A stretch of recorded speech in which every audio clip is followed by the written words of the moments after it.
Salve a tutti e ben ritrovati. Vado subito a salutare il nostro ospite caro ormai, Mario Romani, che oggi ci insegnerà a usare l'aerografo. Ci spiegherà le tecniche, insomma, principali a cui ci si deve attenere per realizzare un'aerografia, e hai portato un esempio di strumento, un esempio di aerografo che vado subito a prendere. E mi farebbe molto piacere se tu ci spiegassi, a te la responsabilità di aprirlo, perché non vorrei, se tu ci spiegassi innanzitutto com'è costituito proprio lo strumento a livello proprio materiale, poi come si utilizza. Allora, faccio subito una premessa, spieghiamo che cos'è questo. Insegnare è una cosa che ci vorrebbe un po' più di tempo rispetto a quello che abbiamo a disposizione. Allora, innanzitutto questo qui è una piccola pistola a spruzzo, come abbiamo detto all'inizio di questa serie di incontri. È una pistola a spruzzo né più né meno come quella del carrozziere, è solo più piccola. Funziona con, diciamo, l'ausilio di una sorgente di aria compressa, che è il compressore, può essere anche quello da ferramenta, quelli rumorosi, ma può essere anche, per chi fa aerografia, un compressorino dedicato, piccolino, poco rumoroso, che ti dia un buon volume di aria a pressione costante.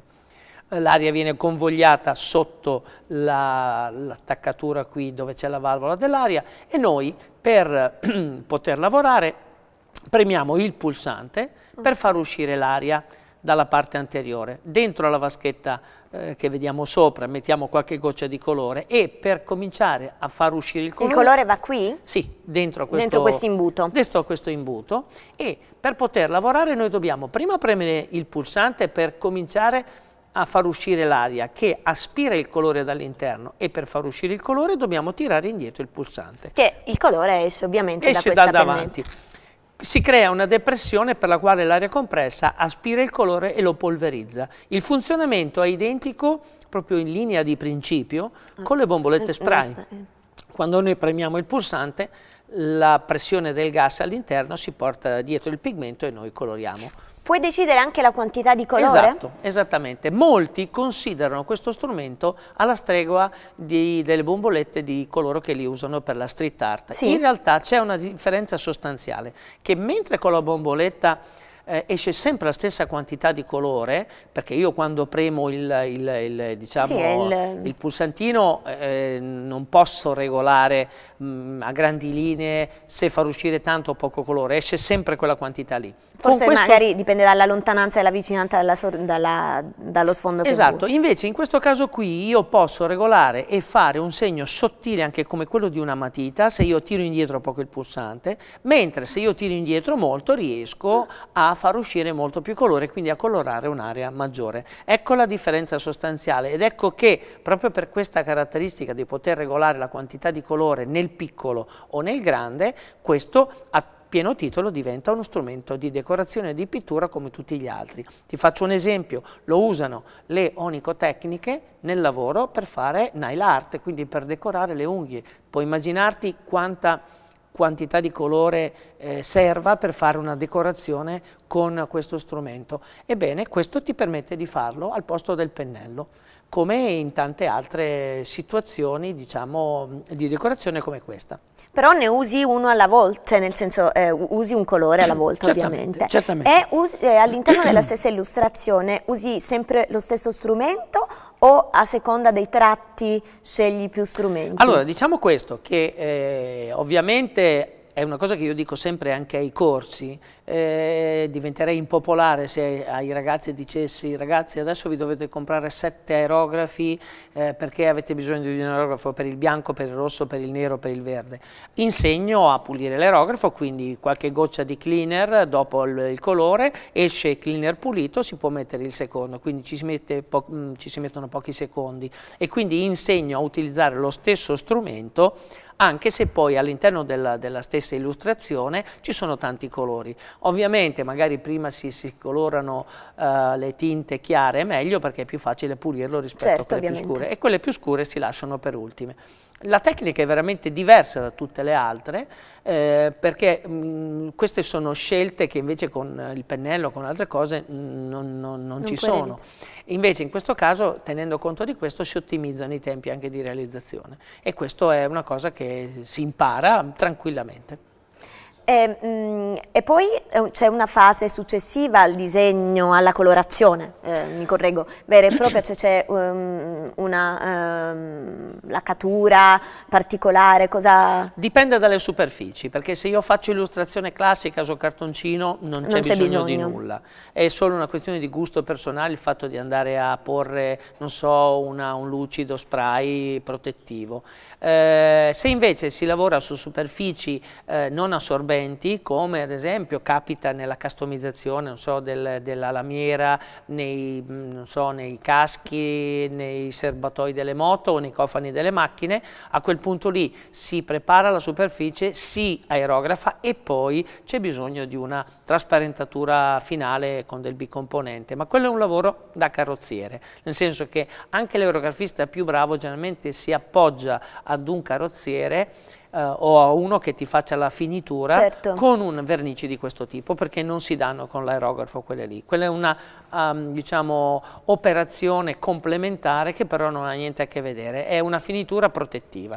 La tecnica è sempre la stessa se si parla di illustrazioni su cartoncino o su tessuti, perché viene molto usata anche sui tessuti. Molto. È una cosa particolare anche per decorare delle torte, anche per quindi anche molto usata in cucina. Sì, cucina e pasticceria.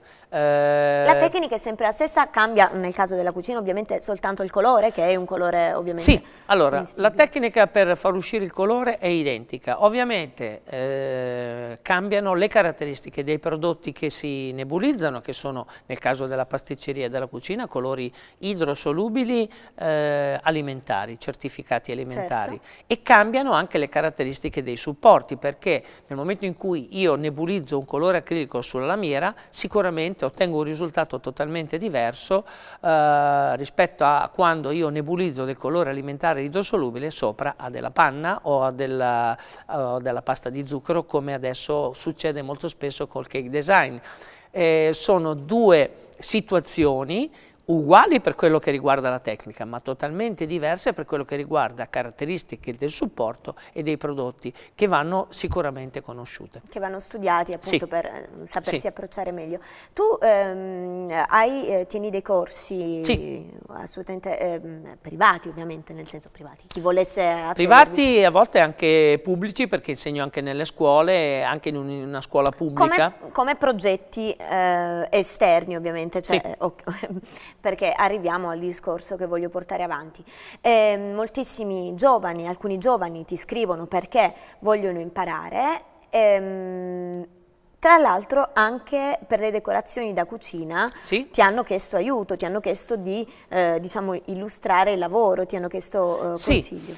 Anche qui c'è una storia, perché io sono arrivato al mondo della pasticceria senza essere pasticcere ovviamente, perché io insegno una tecnica, certo, e 25 anni fa, quindi una vita fa, il primo pasticcere che venne a chiedermi di imparare a usare l'aerografo fu un ravennate a quell'epoca giovanissimo, si chiamava Stefano Laghi, che attualmente invece è uno dei guru della pasticceria italiana, conosciuto non solo in Italia ma anche all'estero, ed è un ragazzo con il quale io sono ancora in ottimi rapporti, c'è un rapporto di grande stima e grande amicizia.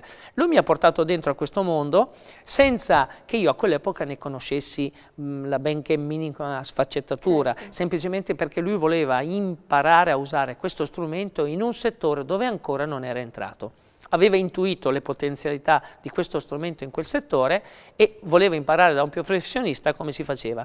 E quindi attraverso di lui io sono entrato in pasticceria e dopo che lui vinse un campionato del mondo con un pezzo artistico in zucchero tutto aerografato e l'aerografia l'avevamo preparata assieme, automaticamente i giornali specifici del settore pasticceria ne parlarono. E questo manuale invece, scusami se ti interrompo, questo qui che vediamo in schermo contiene delle tue indicazioni? Certo, questo è un manuale recentissimo che è il frutto di questi anni di collaborazione col settore pasticceria e nello specifico con il frutto della collaborazione con un pasticcere vero, un grande professionista e un grande amico, che è Giampaolo Panizzolo, con il quale a 4 mani abbiamo scritto questo libro, che è l'unico manuale a livello mondiale che spiega al pasticcere, alla cake designer, come utilizzare l'aerografo con colori alimentari su zucchero, cioccolato, zucchero tirato, panna, pasta di zucchero, tutti i supporti alimentari. Ma ne hai scritto un altro di manuale tu? Sì. Più generico, diciamo, più finalizzato appunto alle tecniche in generale, non specificatamente sì, ne ho scritto un altro che è uscito nel 2006, anche questo è stata una prima volta perché fino a quell'epoca in Italia arrivavano solo manuali stranieri, poi c'è stato, diciamo, un'esigenza proprio che io ho riscontrato nei miei corsi, dove gli allievi mi chiedevano: ma non c'è qualcosa di più recente, di più recente? Ovviamente non pensavo di avere materiale da poter utilizzare per scrivere un libro, però mi sono appoggiato ad aziende che mi hanno poi dato fotografie, informazioni eccetera, e ho pensato di pubblicare questo libro qui, che è già arrivato alla seconda ristampa. Quindi sono 9 anni che è uscito, l'abbiamo già rinnovato un'altra volta e stiamo esaurendo alla seconda ristampa, probabilmente riandremo in ristampa, e questo qui viene venduto non soltanto in Italia ma anche nei paesi dell'Europa confinanti, quindi Svizzera, Francia, Germania, Austria, anche se è in italiano. È un grosso successo. Che è questo. Che è questo. Mostriamolo un attimo. Che è questo, e che, diciamo, spiega tecnicamente come è fatto l'aerografo, ma anche come lo si applica nelle, diciamo, nelle tecniche e nelle applicazioni specifiche della stoffa, del modellismo, del body painting, della nail art, della carrozzeria, della pasticceria. Quindi questo è genericamente, lo chiamano i miei amici per prendermi in giro, la Bibbia dell'aerografia. Vuol dire che comunque ha avuto molto successo e ci sono... Quanti giovani oggi sono interessati a questo settore, a questa pratica artistica? Sono in crescita, tant'è che io alcuni anni fa ho deciso di fare solo questo lavoro, cioè il lavoro di insegnamento. Sono in crescita per una serie di motivi, perché innanzitutto è uno strumento molto versatile, perché sì, se uno vuole disegnare per conto suo e fare l'artista lo può fare, però rispetto ad altre tecniche pittoriche ti consente di entrare a pieno titolo nel mondo del lavoro con competenze maggiori. Infatti quindi... tu ieri mi dicevi, quando ci siamo conosciuti, e tu mi dicevi, questo in realtà l'aerografia è diciamo una soluzione che sta a metà tra il mestiere e l'arte, che non porta lavoro, perché a meno che tu non sia artista molto affermato e ti si chieda continuamente di esporre in grandi mostre, no?